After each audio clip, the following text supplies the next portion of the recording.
এই গরমে সবচাইতে বেস্ট একটা রেসিপি, যেটা বাড়িতে তৈরি করে খেলে আপনাদের মন, স্বাস্থ্য সব কিছুই ঠিক থাকবে। আর এটা এমন একটা জিনিস যে আপনাদের মাথাটাও ঠান্ডা থাকবে, শরীর ঠান্ডা থাকবে।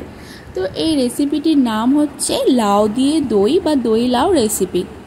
তো রেসিপিটি তৈরি করার জন্য প্রথমে আমরা নিয়ে নিয়েছি লাউটা আমাদের যদিও বা একটু বড় হয়ে গেছিলো, মানে পাকা ছিল।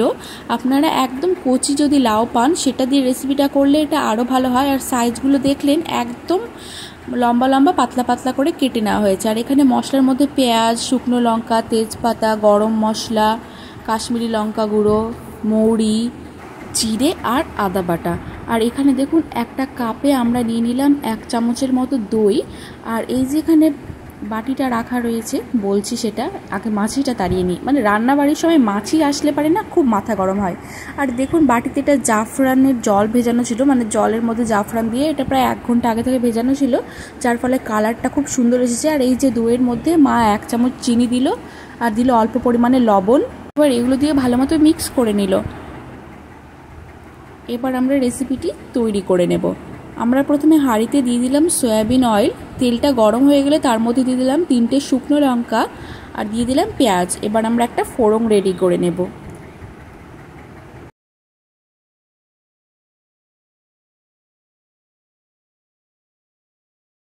বন্ধুরা, যে কোনো ফোড়ন রেডি করার সময় একদম জোরে আঁচ দেবেন না, আস্তে আস্তে হলে পারে সেটা না খুব ভালো হয়। আর যদি জোরে দিয়ে দিন একদম খুব তাড়াতাড়ি পুড়ে যাবে। তো আমরা এটা একটু বেরেস্তা টাইপের করব আর কি, তাহলে তার তরকারির যে কালারটা সেটা খুব ভালো আসে। এবার আমরা এর মধ্যে দিয়ে দিলাম আদা বাটা। দেখুন আমরা একদম এটা বেরেস্তা টাইপ করে নিয়েছিলাম, আপনারা চাইলে একটু গোল্ডেন কালারও করে রাখতে পারেন। আমরা একটু বেশি মানে যাতে কালার আসে তাই জন্য এরকম করেছিলাম। আর এবার আমরা মৌরি আর শাহি জিরে যেটা ছিল সেটা কিন্তু এর মধ্যে দিয়ে দিলাম। আপনারা চাইলে সাধারণ জিরেও ইউজ করতে পারেন, আমরা শাহি জিরা পেয়েছি আমরা এটাই দিয়েছি। এবার আমরা যে 2টো তেজপাতা ছিল সেটাও এর মধ্যে দিয়ে দিলাম। এবার একে একে সব মশলাগুলো দিয়ে আর কি নাড়াচাড়া করে নেব। আর এবার যে আমাদের লাউটা সেটা দিয়ে দিলাম। বন্ধুরা, আমরা কিন্তু বীজ সহই লাউ যেটা সেটা নিয়েছি। আপনারা চাইলে মানে যখন কেটেছি আর কি, বীজ আমরা বাদ দিইনি, এটাই বোঝাতে চাইলাম। সে সব লাউয়েই তো বীজ থাকে, তো আপনারা যখন কাটবেন লাউটা তখন কিন্তু বীজগুলো বাদও দিয়ে দিতে পারেন, কারণ এতে তাড়াতাড়ি সেদ্ধ হয় আরও, বা টেস্টি লাগে আরও অনেক বেশি। তো আমরা বীজ সহই নিয়েছি, বীজেরও অনেক উপকার বা গুণ আছে তাই। তো এবার আমরা দেখুন অল্প পরিমাণে দিয়ে দিলাম হলুদ গুঁড়ো, দিয়ে দিলাম পরিমাণ মতো লবণ। এবার এগুলো দিয়ে বেশ কিছুক্ষণ ধরে আমরা নাড়াচাড়া করে নেব, লবণ আর হলুদটা যাতে সুন্দরভাবে মানে তরকারির মধ্যে সুন্দরভাবে ঢুকে যায়।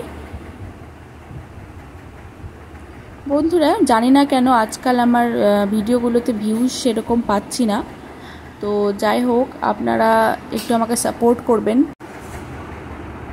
এবার আমরা দিয়ে দিলাম কাশ্মীরি লঙ্কা গুঁড়ো, এতে করে টেস্টের ব্যালেন্সটাও একদম ঠিক থাকবে, মানে এই টক ঝাল মিষ্টি একটা ব্যাপার থাকবে, দই যেহেতু দেওয়াই হবে পরে।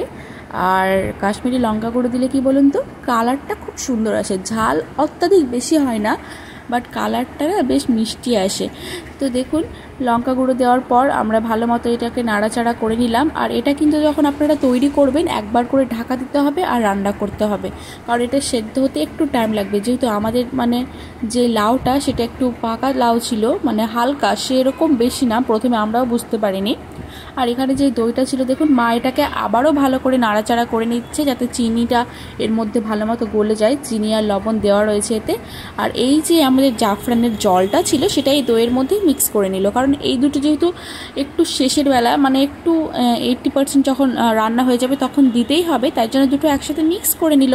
আর দেখুন এর কালারটা কীরকম এসেছে, মনে হচ্ছে দুধে হলুদ দেওয়া আছে। তো এবার দেখুন বন্ধুরা, আমরা কিন্তু এটাকেও রেখে দেব সাইডে, এটা এখনই দেব না, আমরা এখন যেই রান্নাটা দেখব যে কতদূর হলো, মানে ঢাকনা দিয়ে দিয়ে যেহেতু রান্না করতে হচ্ছে, সেদ্ধ হওয়ার একটা ব্যাপার আছে।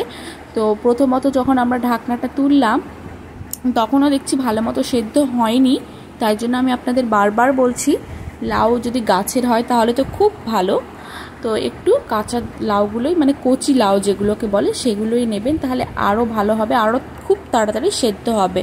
তো দেখুন মা এটাকে দেখলো, বললো এখন তো সেদ্ধ হয়নি, তো আবার আমরা এটাকে ঢাকা দেবো, আবার আমরা রান্না করব। তো ফিরে আসছি আবার বিরতির পর। দেখুন কিছুক্ষণ পরে এটা সিন, এটা হচ্ছে 80%-এর মতো একটু হালকা সেদ্ধ হয়ে গেছিলো। এবার গরম মশলাটা আমরা শেষে দিলাম। গরম মশলার মধ্যে ছিল দারচিনি আর এলাচ। গরম মশলাটা শেষের দিকে একটু দিলে পারে কি বলুন তো, স্মেলটা অনেকক্ষণ থাকে আর খুব ভালো লাগে, সেই জন্যই। আর এবার কিন্তু এটা অল্প অল্প করে সেদ্ধ প্রায় হয়ে যাচ্ছিল।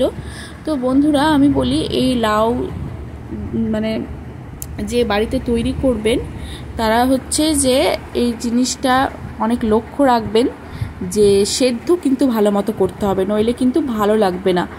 আর দেখুন শেষের বেলা মানে প্রায় 80%-এর মতো সেদ্ধ হয়ে গেছিলো, তখন আমরা যেই দই আর জাফরানের জল, জাফরান সহ ছিল, আর দইয়ে তো চিনি লবণ মিক্স করা ছিল, সেটা কিন্তু আমরা এর মধ্যে দিয়ে দিলাম। আর এবার কিন্তু আমরা আবারও সেটাকে ভালো মতো নাড়াচাড়া করে নিচ্ছি। বন্ধুরা সবসময় মনে রাখবেন, দই দেওয়ার সময় কখনো কিন্তু গ্যাসের ফ্লেমটা একেবারে হাইয়ে রাখবেন না, নইলে কিন্তু কি হবে বলুন তো, দইটা ফেটে যাবে আর তরকারিটার টেস্টটা ভালো আসবে না। তো সবসময় মিডিয়ামে রাখবেন।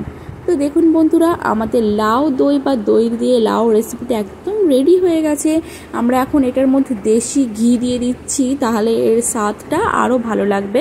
তো বন্ধুরা ঘিটা অপশনাল, আপনারা না চাইলে নাও দিতে পারেন। তো ঘি তো দেওয়া হলোই, তারপর আমরা হাঁড়ি থেকে যে তুলেছিলাম সেই দৃশ্যটাও একটু দেখাই, নইলে আপনারা ভাববেন যে কই হাঁড়ি থেকে তোলার সময় তো দেখালো না। হ্যাঁ, এই টাইমে একদম রেডি হয়ে গেছিলো, তাই হাঁড়ি থেকে তুলে নিলাম। আর দেখুন বন্ধুরা, রেসিপিটি দেখতে যেরকম সুন্দর হয়েছে, এটা খেতেও খুব সুস্বাদু হয়েছিল। আর এই গরমে এটা সবচাইতে হেলদি রেসিপি, যেই বাচ্চারা লাউ পছন্দ করে না ওদেরও পাতে দেবেন, দেখবেন ওরাও খুব পছন্দ করবে। তো সবাই ভালো থাকবেন, সুস্থ থাকবেন, আমার চ্যানেলটা সাবস্ক্রাইব করতে ভুলবেন না।